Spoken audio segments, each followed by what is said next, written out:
Você já percebeu que os japoneses fazem barulho quando comem macarrão?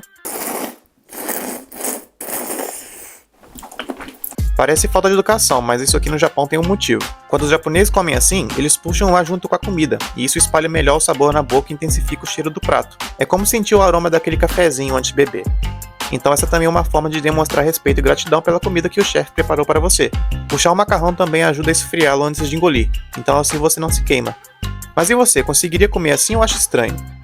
Comenta aqui e me segue para mais curiosidades sobre o Japão.